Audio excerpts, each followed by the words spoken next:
Hi, I'm Bill Cronon of UW-Madison's History, Geography departments and the Nelson Institute for Environmental Studies. And it's my very great privilege to be the person introducing Lisa Jackson to you here at noon today. Before I do that, though, I have a little bit of housekeeping business. As you sat down today, you discovered there were little cards on your seats. And those are to give you the chance, once Lisa's done talking, to ask questions of her. There will be more questions, I'm sure, in this room than she could possibly field in the 20 or so minutes she's going to give us. So what you need to do is this. Be sure you have written your question on your card by about 12:20 or thereabouts. So the questions will come from the first part of her talk or from your general knowledge of EPA, and then pass them to the outer aisle so that they're not coming down to the middle, distracting from what she's saying. We'll pick up those cards at about 12:25. They'll come to me. I'll madly try to sort through them. And then I will read the most representative of them, or the most interesting of them, or the most whatever of them to Lisa when she's done talking, and we'll hear from her in response to your questions. So again, by 12:25, try to pass your questions out to the outer aisle, and we'll go from there. So I want to share with you a little bit about Lisa Jackson before she comes to the podium to talk. She is currently the administrator of the Environmental Protection Agency of the United States and has been playing a really remarkable role at that agency after a truly remarkable career preceding her arrival at EPA. She's a native of New Orleans who grew up and went through school all the way in New Orleans. Her roots there are very deep. In fact, it was she herself who drove her mother to safety in those days before Hurricane Katrina was bearing down on that city. And her mother lost her house in that hurricane. So the roots in place and in communities who are affected by environmental challenges that Lisa brings to this job are really quite remarkable. She graduated from Tulane University in New Orleans as a summa cum laude graduate, a Bachelor of Science in Chemical Engineering. And although, as she sometimes says about herself, she didn't grow up with what you might think of as a traditional environmental background of going outdoors to national parks or outdoor recreation. She did grow up right at the moment when Love Canal was breaking on the national scene, and the kinds of impacts, the toxicity and pollution and neighborhoods that often in the early years of the environmental movement were not regarded as central to environmental politics. As those stories were breaking, she began to direct her attention to those kinds of concerns and realized that chemical engineering, and especially natural science training of all kinds, was crucial to the work that the EPA would do. She went from Tulane to Princeton University, where she earned a master's degree again in chemical engineering, and then went to work for the Environmental Protection Agency, largely in Region 2 of EPA, which is the New York area region of the EPA administrative hierarchy. She worked there on toxics, on clean water, on a number of issues in the New York region, and then moved in 2002 to the New Jersey Environmental Protection Office, where she began as a deputy director, and then in 2006 was asked by Governor John Corzine to become the administrator of the New Jersey equivalent of the EPA. She took that position in 2006. And then in 2008, for what became, I think, the shortest job of her entire career, Governor Corzine asked her to become his chief of staff, meaning the senior aide who would be his interface with the outside world in the governor's office.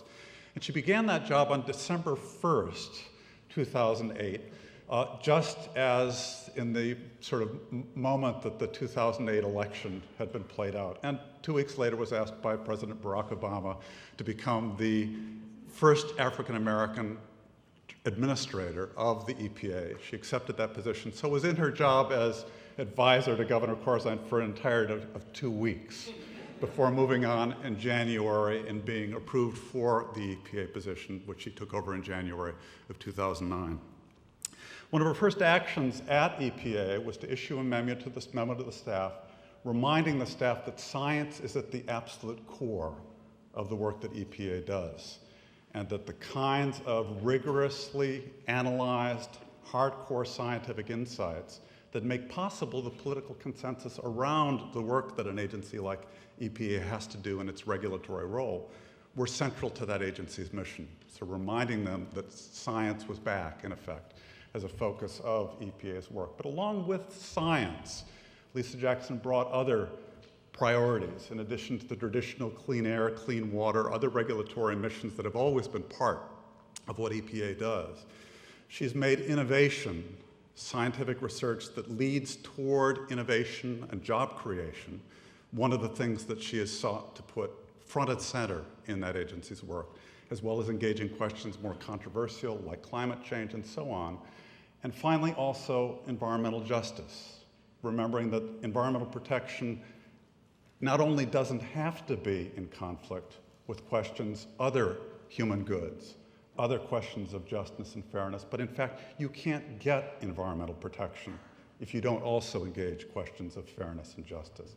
And she has put that at the center of her work at the EPA as well. I was fortunate enough to hear Lisa speak at the America's Great Outdoors conference that took place in Washington in April of 2010. And I will say that on a very distinguished podium with some very formidable speakers that included the president himself, I came away feeling like I had heard one of the best speakers of my life in what she said. She was not only precise, rigorous, and eloquent in the information and the insights she shared with that audience, but she also, more than most of the people at that podium, I thought genuinely spoke from the heart and gave one of the most moving talks I heard that day. So I know that you are all in for a treat, and I am delighted to welcome Lisa Jackson up to this podium.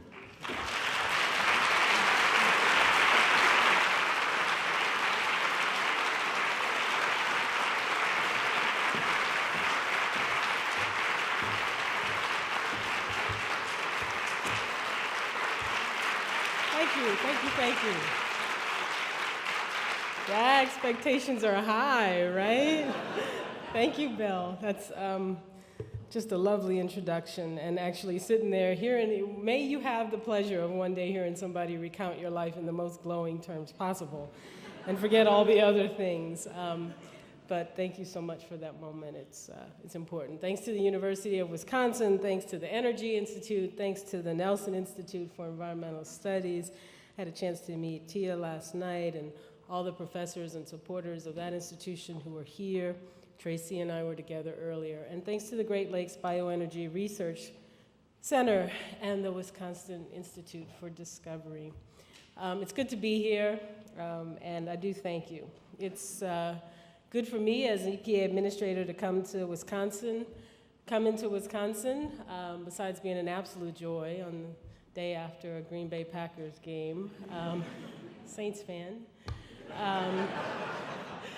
is really like coming back to home, right? The source of everything we do.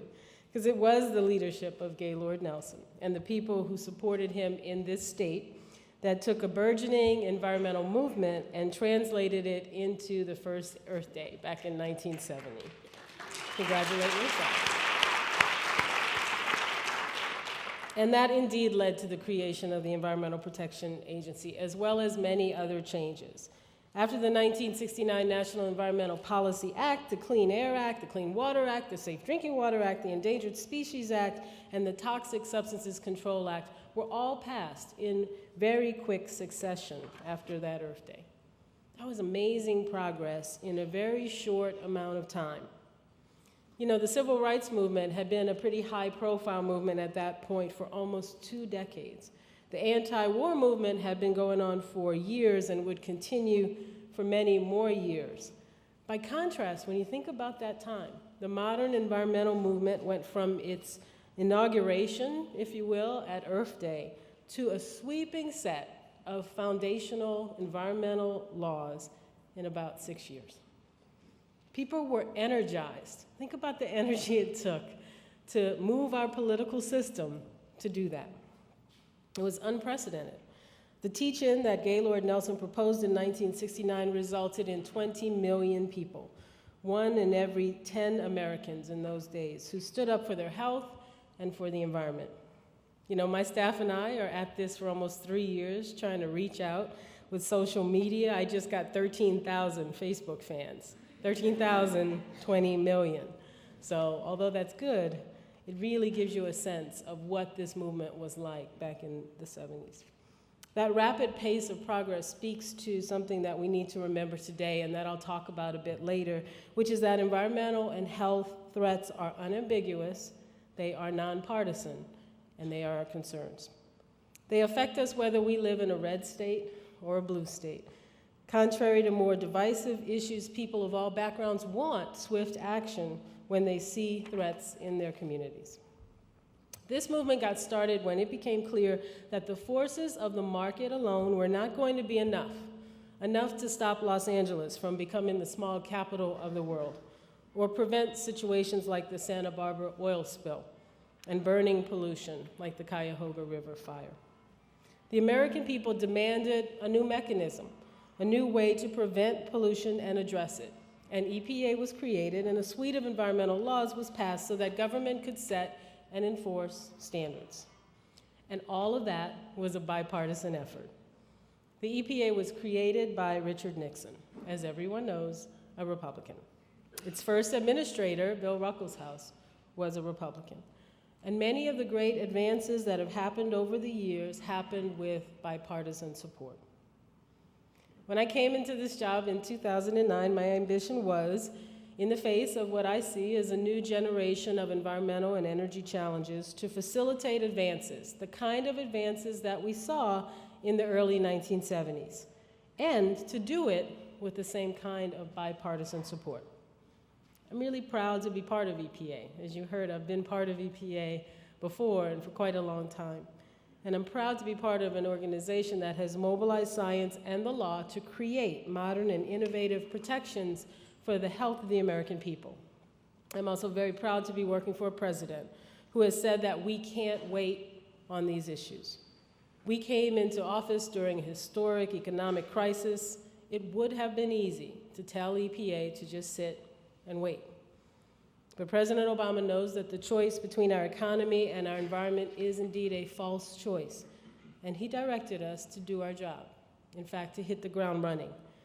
One of our earliest steps was to resume work on the endangerment finding on greenhouse gases. This is the first administration to officially recognize that greenhouse gases pose a threat to public health and welfare, and to take action under our Clean Air Act to address that very real threat.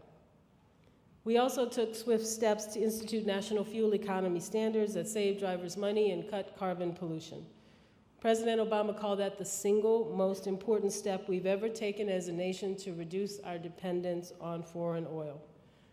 It has also given clarity to the American auto industry, which can invest in innovations and workers to build the most fuel-efficient vehicles in our nation's history.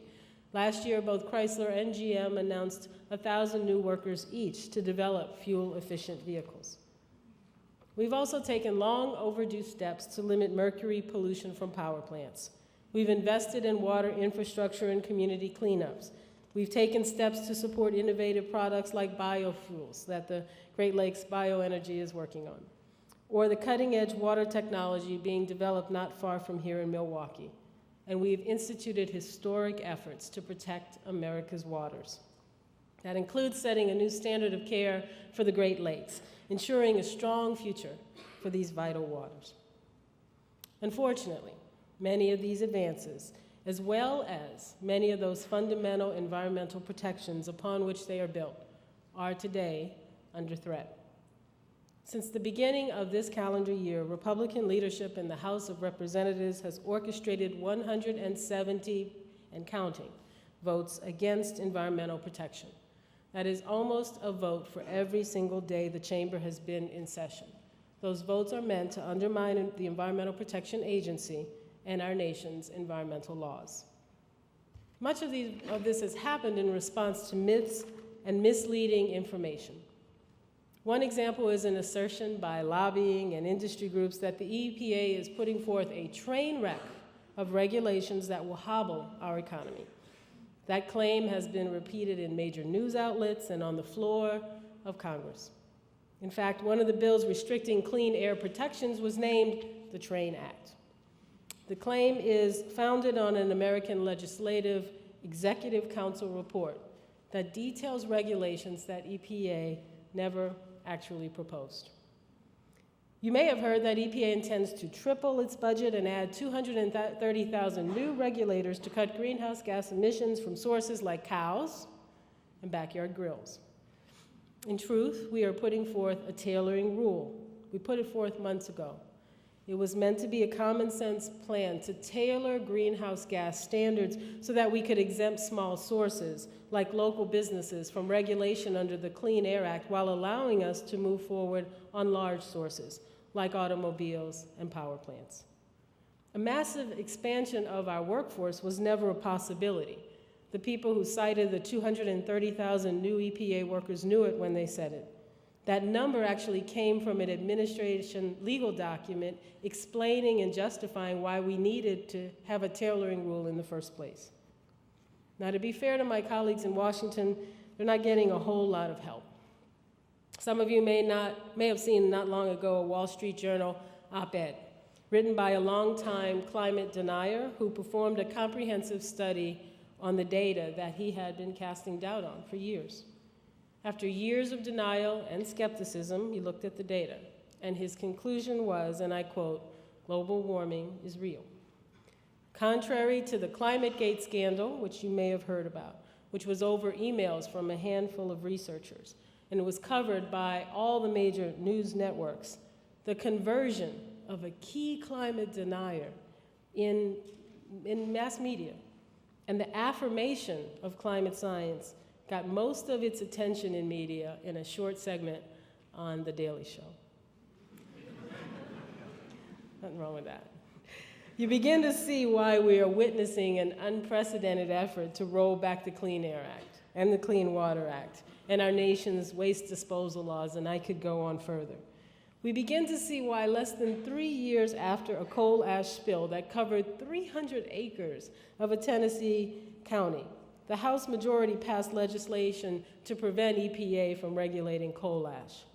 You can see why less than 2 years after the Deepwater Horizon BP explosion and spill, the best idea industry groups like the American Petroleum Institute have for creating jobs is to deregulate oil drilling.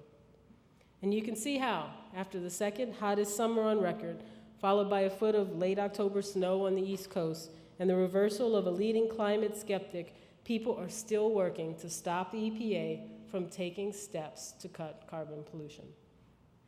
We all remember too big to fail, the idea that there are some institutions that need to be protected no matter what they do. There was no accountability. They had to be there. We bailed them out. This pseudo-jobs plan to protect polluters might be called too dirty to fail. And how we respond to that will mean the difference between sickness and health, and in some cases, life and death for thousands of people. That's not hyperbole.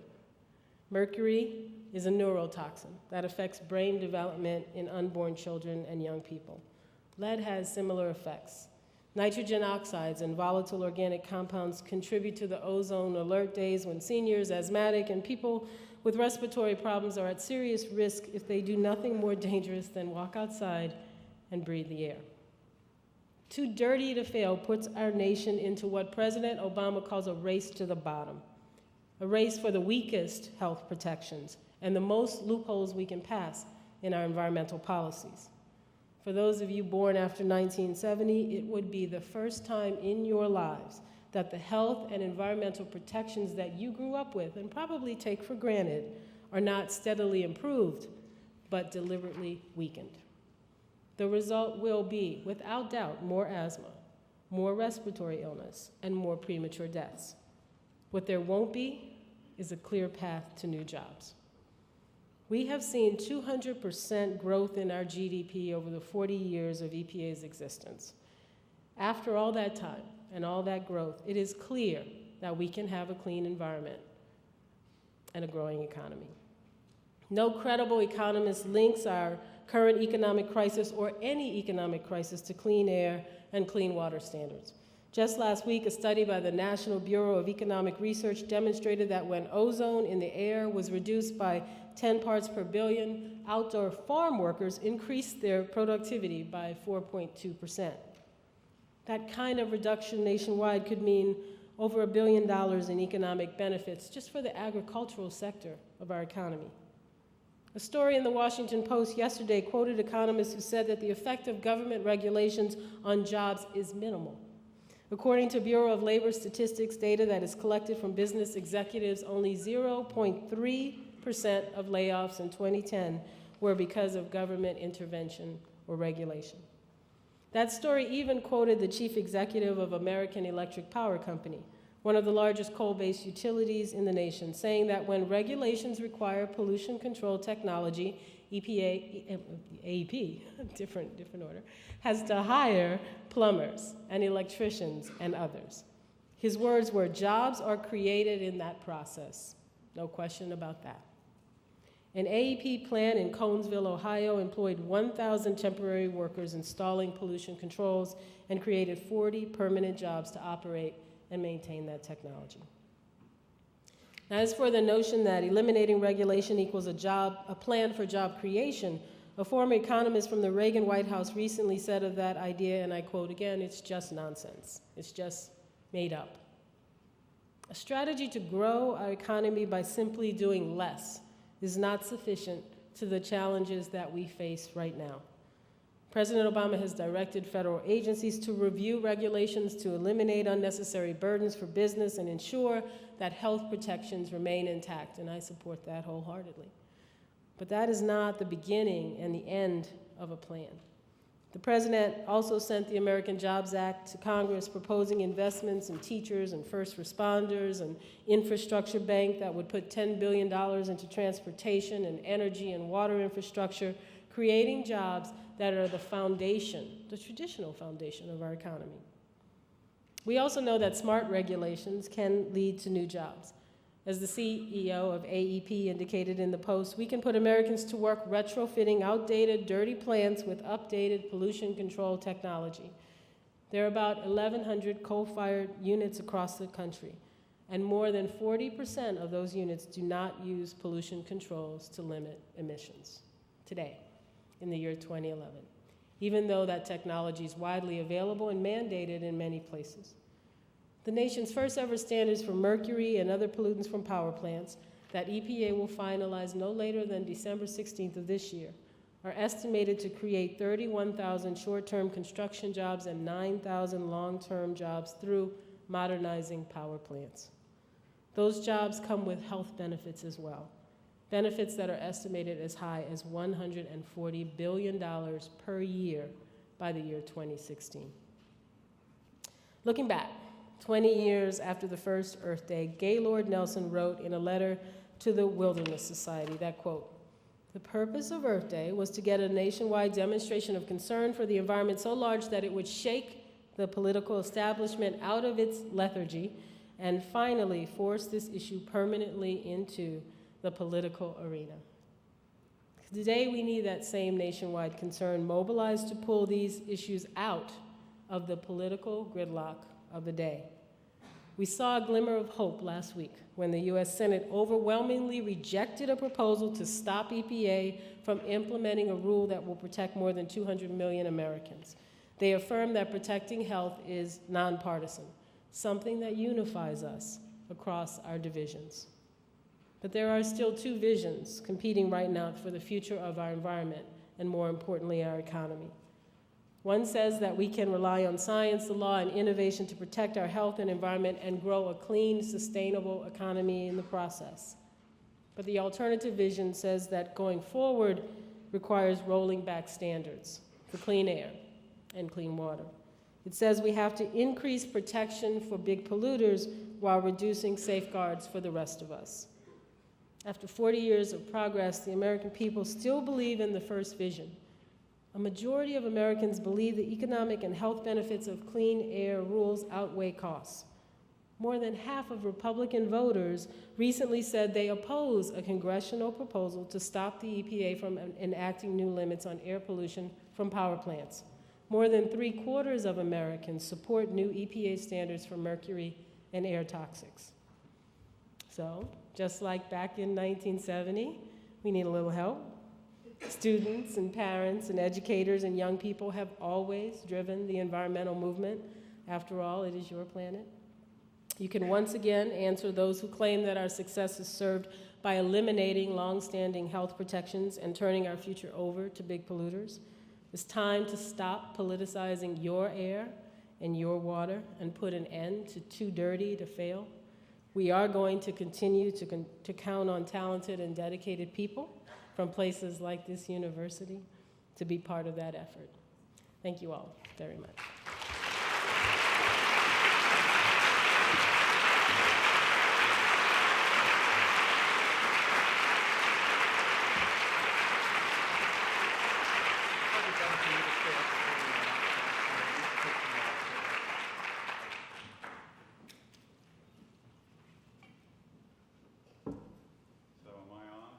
Microphone? There we go. There you go. Okay.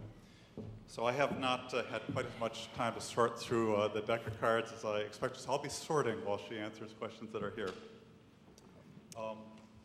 Let me start by asking this one. I've been impressed and grateful for your focus on environmental justice. What's being done within the EPA to help ensure that the next administrator continues to recognize the importance of environmental justice?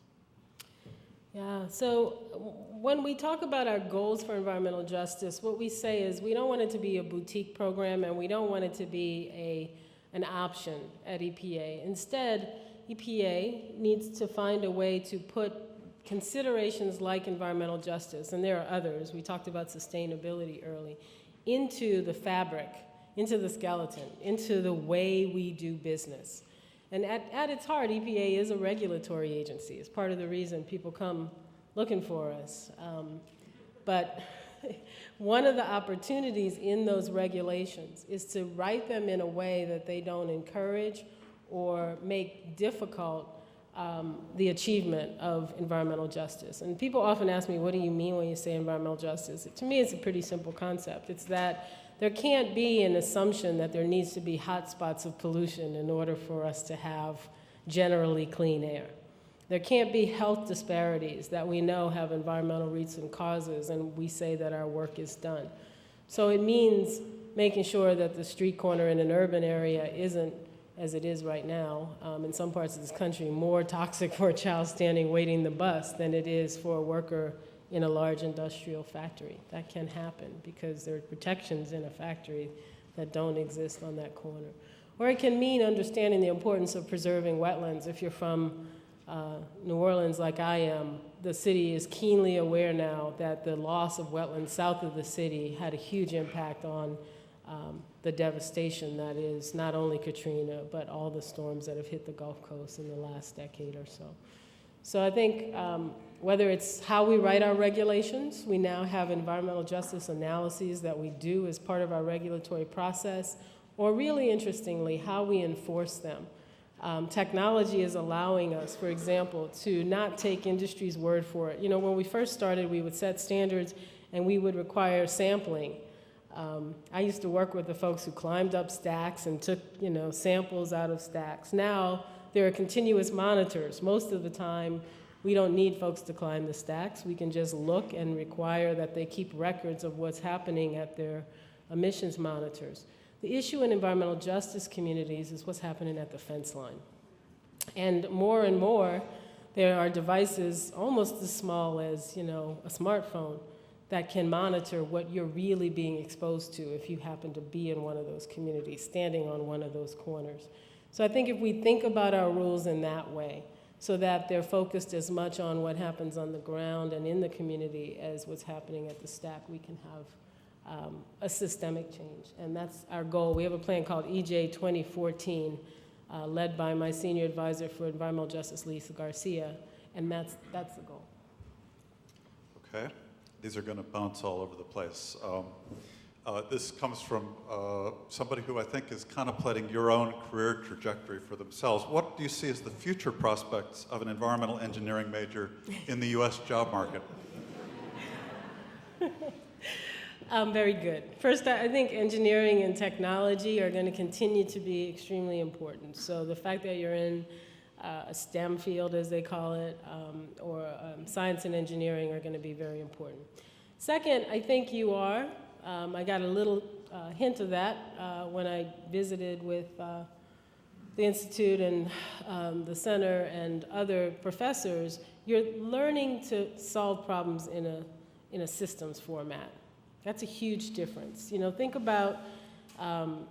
EPA has a Clean Air Act and a Clean Water Act, and then we went on to waste. And one of the things we hear is, gee, you're so siloed. Our laws are siloed. But when we make real innovation, like clean energy, one of the reasons the president talks about it so often as a game changer is because clean energy helps with air pollution and water pollution and national security and helps break our dependence on fossil fuels and especially foreign sources of it. So that's the national security piece. And of course, helps us deal with climate change and the huge problem that's going to be going forward, not only for security, but other issues as well. So I think the training that I think is most important is, and the breakthroughs that will happen on the environmental and energy space, I am going to put them together. Sometimes I chafe a little at that, but you really can't look at one without the other these days, are going to require good, well-trained engineers who think about these issues in a systems way and think about things like sustainability or whatever you want to term it, that look for technologies that answer more than one problem. And our goal at EPA will be to make sure we're enabling that, not holding it back. I'm going to treat this one as a follow-up question. I would love to have your job 15 years from now. What's the best way to get there? Provided there is an EPA 15 years. That's up to you, though. Listen, I don't actually know what series of wonderful good luck, and it really is good luck, led me to what I really know will be my best job ever. Every past administrator that I've spoken to, it's the best job they've ever had because it is an incredible privilege to be able to realize that you are, by law, entrusted with implementation of this suite of laws, which are the only thing standing between where our country used to be and the cleaner air we enjoy and the cleaner water we enjoy. I personally think that, sorry lawyers, Washington has a lot of lawyers, so I personally believe that my scientific training has actually been an incredible asset. For me, I look at things differently than just on the policy legal side. I'm interested in finding out, some of the questions I ask are often more, well, why didn't we think about doing X, Y, Z this way? And I think that's going to be very important. I also think that the training and experience I got at the state level and the local level was really invaluable to me. So as much as I love EPA, the environmental issues of our day are more and more being handled at the local level, maybe the regional level, maybe the state level. And so whether it's in public sector service, which I encourage all of you to at least consider giving some time back through the public sector, or in the private sector, but doing it with an eye towards how that can yield public-private sector solutions is a good idea. Wow. A number of these cards are asking a variety of questions that are all circling around the question of partisanship and how the work of the EPA articulates in the party system. I'll give you just a couple of examples. How do you think environmental protection can get out of the partisan quagmire in which it is currently stuck? Or what can we do to convince people who see environmental protection as a partisan issue that it's not? You clearly spoke to that some in your talk. I don't know whether you want to say some more about that theme. I do think that right now there is, I hesitated in my talk. I mentioned House Republicans and the votes they've orchestrated. And I went back and forth when I was preparing this talk, and I did an op-ed not long ago in the LA Times. But you have to call it what it is. And that's really hard because I did not come in and I do not believe that we should be having discussions of that type. But when you see, political debates where sort of part of the platform may well be that we don't need an EPA, it's not something you can turn away from. I think that the difference is going to be, and this is not only true in the environmental arena, but across many different sectors, there is a growing separation between what the people want and what is happening in Congress. And I don't think that that's going to change until the people do what they do in a democracy, which is make clear that, as the statistics show over and over, that getting rid of the EPA isn't high on anybody's agenda when it comes to dealing with our economy. Do our regulations need to be smart? Absolutely. Do they need to include good analysis of cost and benefits? Absolutely. Do we need to recognize that environmental economics, another really important field, by the way, economics, social sciences, needs to develop, because we can often estimate costs. We tend to overestimate them, by the way, and we underestimate benefits in many arenas, especially the water arena, I think. All those things need to be practiced and perfected. But what's really worrisome right now is something I've said often. When you walk inside the Washington Beltway, you sometimes feel like you're in a fact-free zone. Anyone who has a loud mic can say anything, and it becomes picked up. I have spent months trying to explain to folks that we are not going to regulate dust. We're not going to change the coarse particle limit for dust, and yet there's legislation to stop EPA from regulating dust. There's commercials about how we're going to regulate cows. I mean, if that's the level of our discourse, then I think it's very dangerous. So I think the American people, there's an assumption that in hard economic times, the American people will sacrifice the environment. But the American people know that it's their health. It's asthma and respiratory illnesses and neurotoxins, and in the case of particle pollution, fine particles are a cause of premature death. They know that all accrues back to them. And so it's really sort of breaking that cycle of big special interests versus a more populist view. And of course, that discussion is happening on many levels around many issues right now. A number of these are asking about specific areas of EPA's regulatory activity, and I'm going to cluster a couple. One is a general one that might be worth letting you decide where you want to direct the choice. One, aside from the CO2 issue, what is the next biggest issue the EPA is now taking on? Wow. That's hard. It's like picking between your children. You can't. Let me name a couple of things. I mean, we set priorities when we entered EPA, and in tight budget times, which we're certainly all facing, not only at the federal level, but in the public sector everywhere, you have to make priorities important. So yes, of course, dealing with climate change is extremely important, but most of those environmental votes have actually been, not all, but several of them have been against what we call conventional air pollution, NOx, SOx, air toxics like mercury, arsenic, lead, hydrochloric acid, hydrofluoric acid. And there's a reason for that, because it has a lot to do with energy writ large in our country right now. You know, President Barack Obama was a president who talked and continues to talk about the importance of clean energy, not only because of its environmental attributes, but because it is the economy of the future. There are trillions of dollars, by all estimates, in the clean energy economy. It will be a sector that most people believe will grow.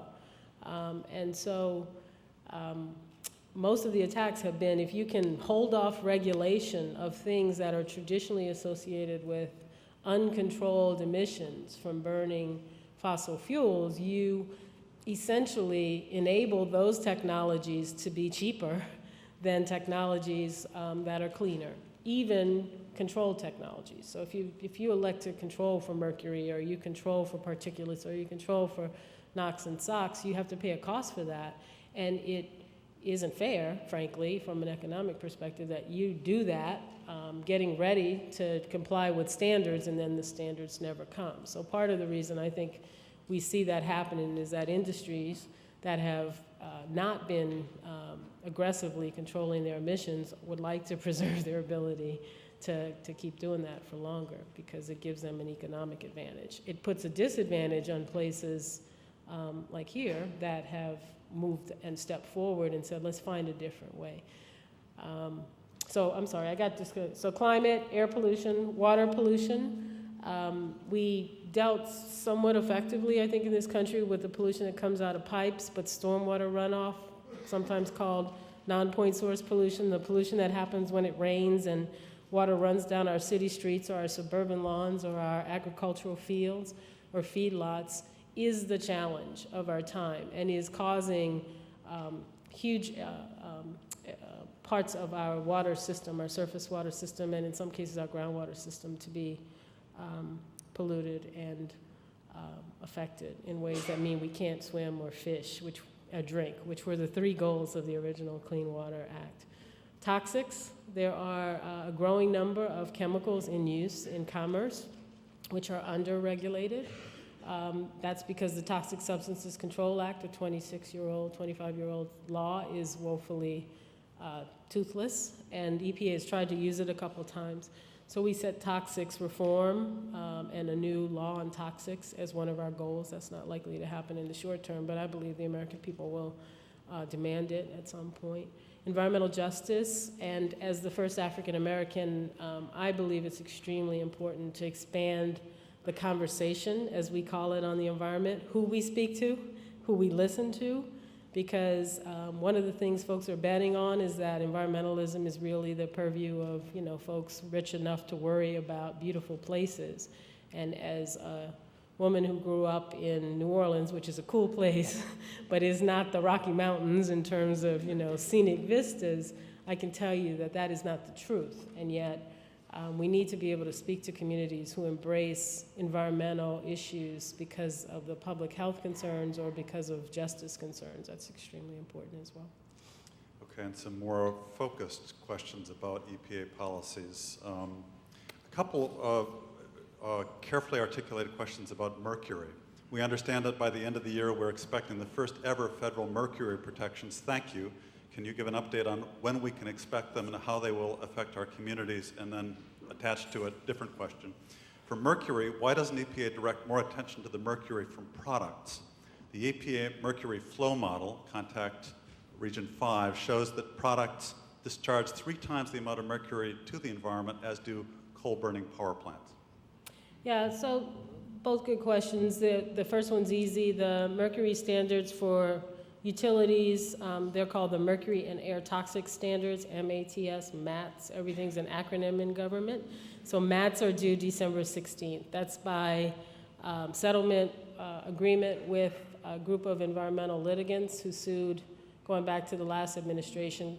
The mercury rules were overturned as proposed in the last administration, and so they are overdue. By the way, those are mercury rules that were called for in the 1990 amendments to the Clean Air Act. So we're talking 20 plus years we've been waiting to have nationwide standards for mercury. Many states already have them. The second question is an interesting one. There are, our toxic release inventory as well as other ways of tracking, like our flow models, talk about products as well as air emissions. And of course, it's important to know where the emission is to. Air emissions we worry about because of deposition in our water bodies, then it gets into our water bodies and works its way up the food chain because it accumulates, it's bioaccumulative. There are sources of mercury that are large into water. Dental amalgam has been one, and there's been lots of effort. I know we had it in New Jersey. EPA is very supportive of statewide effort, although I don't believe there's a national standard for dealing with mercury and amalgams in wastewater from dental operations.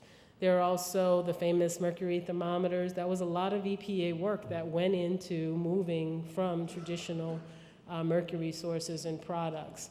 The auto industry, for example, has moved away from mercury switches because one of the things that we try to encourage through recycling, and many states have done, is say, we'd love to see more recycling, but we'd like you to remove all these switches. So if you can find a way not to have to remove them, there's a huge incentive there.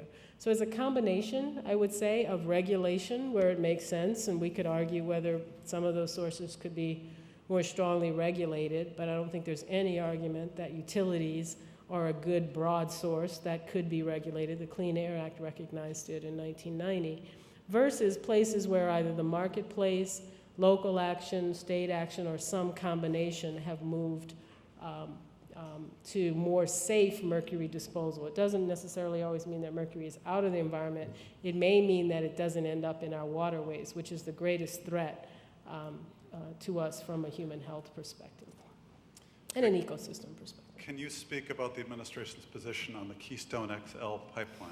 I was waiting. Well done, Bill. Yes, absolutely. So we got a bit of news last week that the State Department, I have to talk process because I am, after all, a bureaucrat. And the way this pipeline comes to be in the State Department's purview is because it's an international pipeline. So the State Department is charged with doing two things under NEPA, under the National Environmental Policy Act, I think the first one is, which is to do an environmental impact statement. They announced last week that they're going to do a new environmental impact statement. I'm not sure whether it's going to be a supplemental or a brand new one. We're actually working to clarify that today. And EPA has commented on the past two versions and will be submitting information to the State Department and comments on our thoughts as they move into the next environmental impact statement.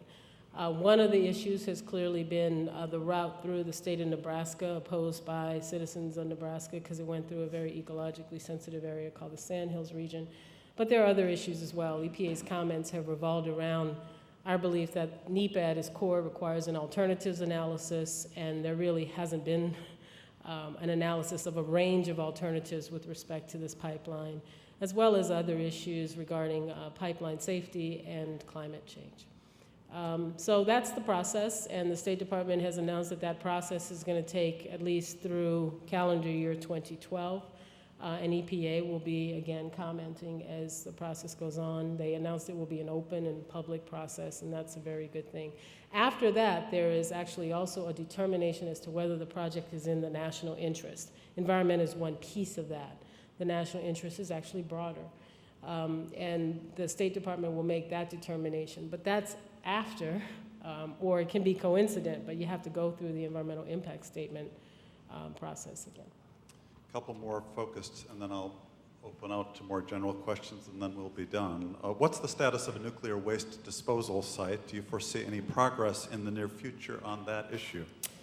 You know, I got asked that question last night, and I should have called Stephen Chu to make sure I knew the answer. I know that the president impaneled, asked Secretary Stephen Chu, the Secretary of Energy, the Department of Energy, to impanel a blue ribbon commission on nuclear waste disposal issues.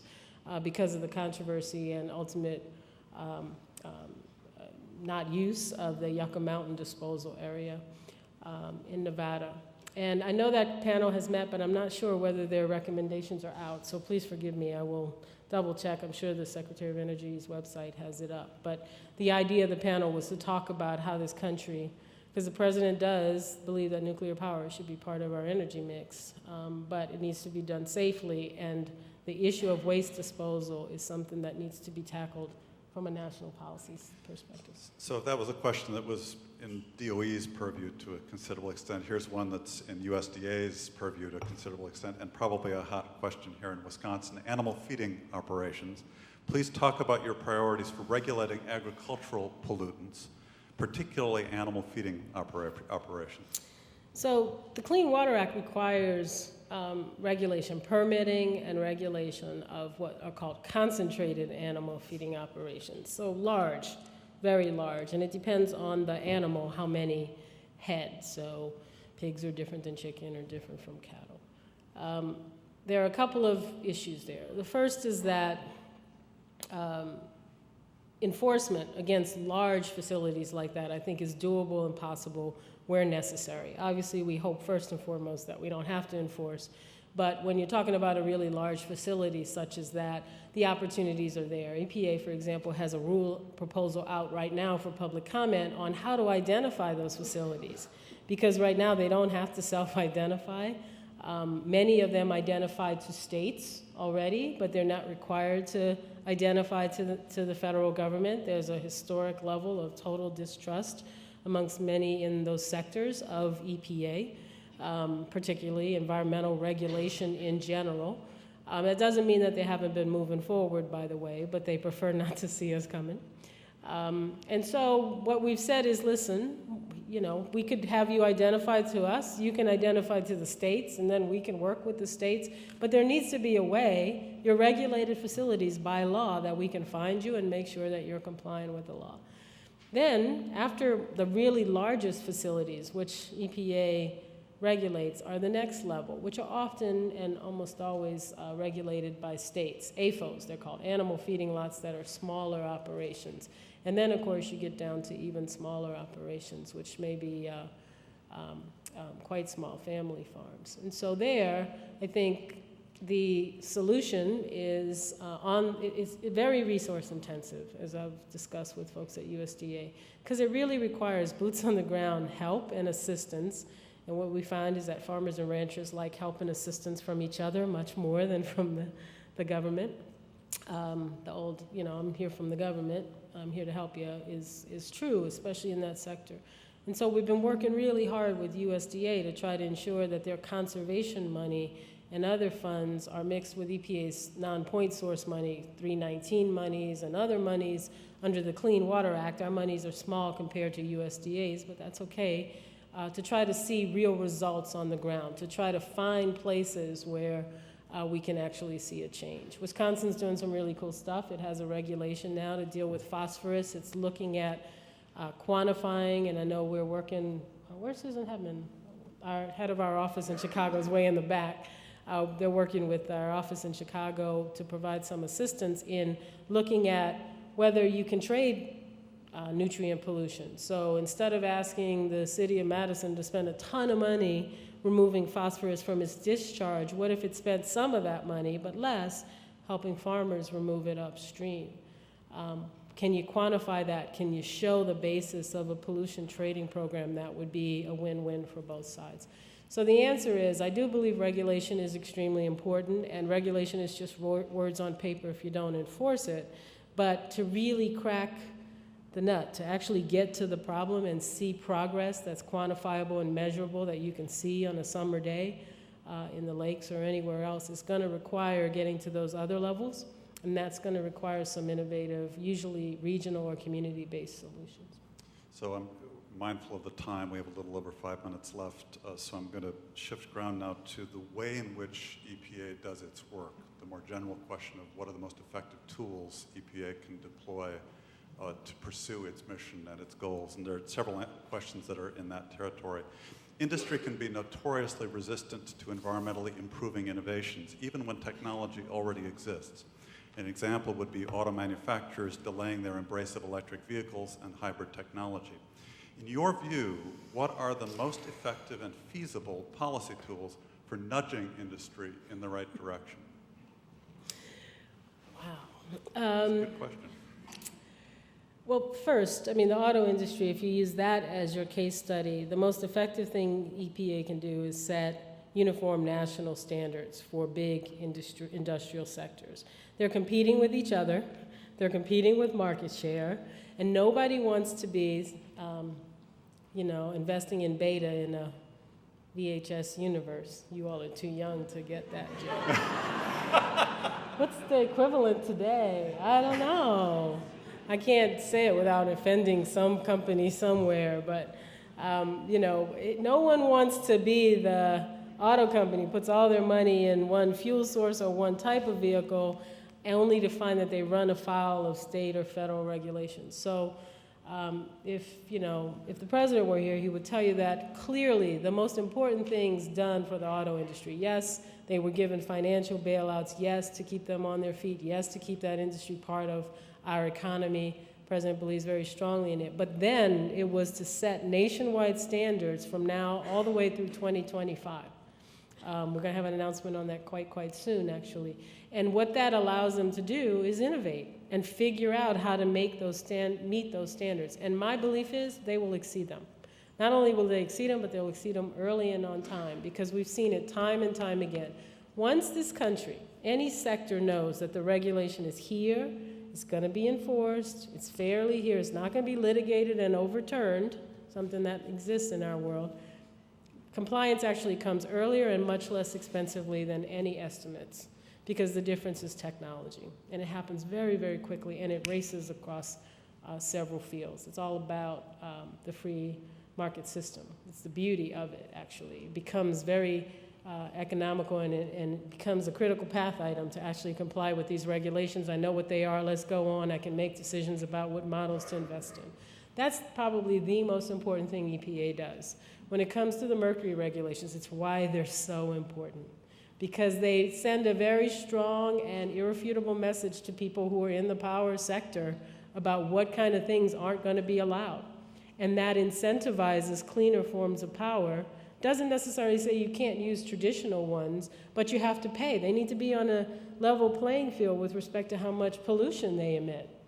You know, you don't get to externalize all those costs. They're internal to you now. So when you choose your fuel, or you choose your process, or you choose your engineers or designers are making decisions, they have to also think about complying with these regulations. That's the most important. The second is probably to remember, and this is very much true, that the vast majority of environmental implementation happens at the state level. EPA doesn't write all the permits in the country. EPA doesn't do the actions.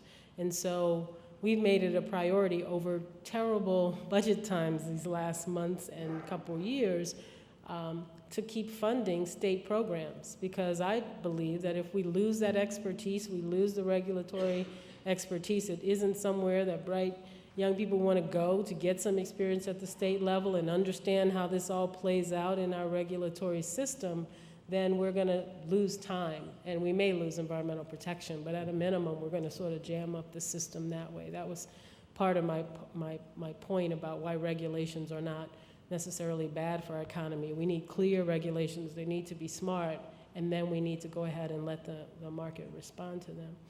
And probably if the EPA folks, wizened heads were here, they would want to brag on things like pollution trading, which was an innovation thought of by folks in and outside EPA, NGOs, public sector EPA folks.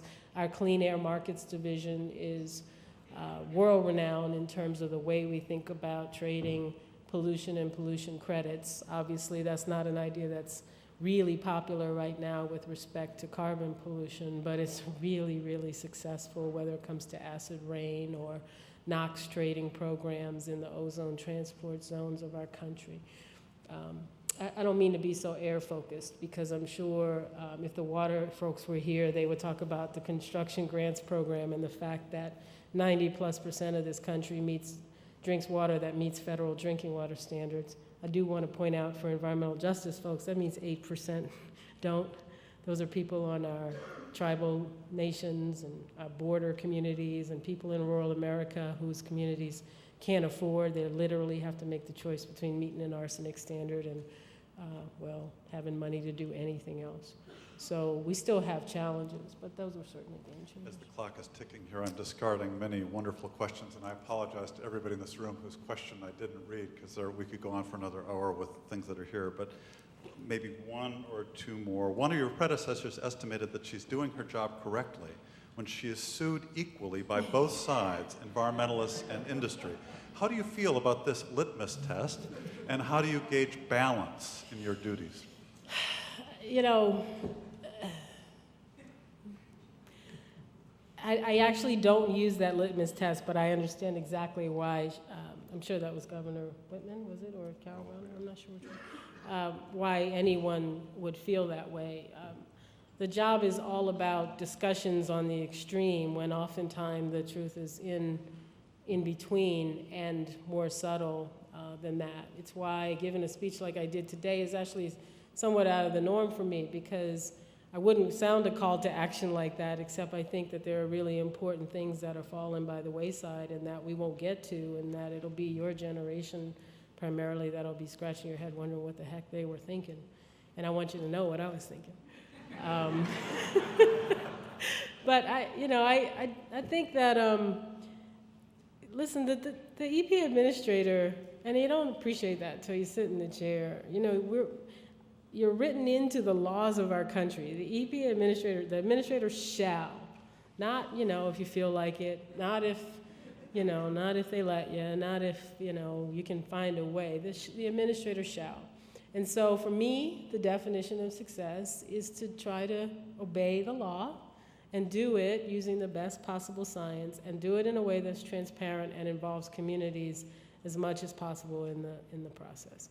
That's easy to say, really hard to do, but upon all those pillars is where the strength of the movement lies. If you take away the science, you're in trouble. If you take away following the law, we've seen some of EPA's darkest times to me are when science or the law were just obliterated by, political science or some other law. So I think it's really, really important. And that's how I judge whether to So do last that. question, which I'm just going to distill myself, and it comes back to a theme we touched on early in the questions. It's clear reading these that there are a number of young people in this room who look to you as a role model and who are inspired by what you've done and are seeking from you advice about what they can do, what they should do, if they want to follow the same kind of path that you've followed in terms of making a difference for the environment or seeking a career in this area where one can make the kinds of contributions you have. Any last words of advice for the students in this room who look to you for wisdom? Wow.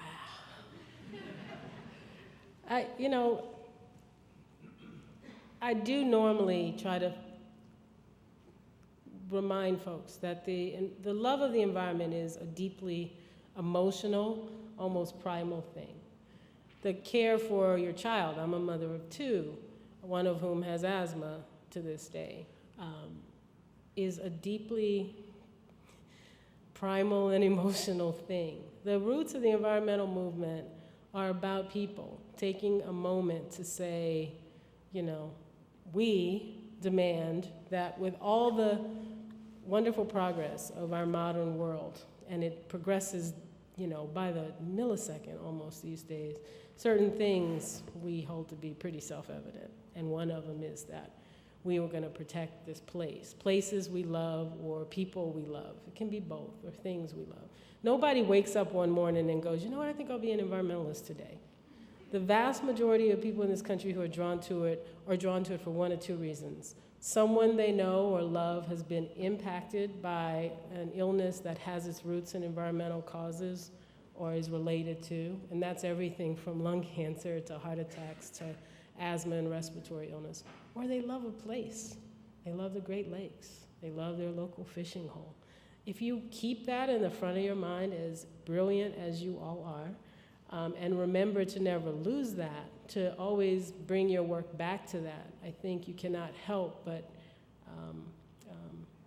be successful. And I know that sounds pretty maudlin and mushy, but if there's any strength in what we're trying to do, it's to remind folks that the love of all that we call, whether it's the great outdoors, which is where we met, or future generations and how you're going to live and be able to thrive on a warming and changing planet, all those things always come back to communities and people. And the solutions will be systems-oriented, community-oriented, and maybe for the next few years, sadly, local, that move up. So I'll look forward to hearing what those are from all the Badgers. So let's thank Lisa Okay. for a wonderful Thanks. presentation.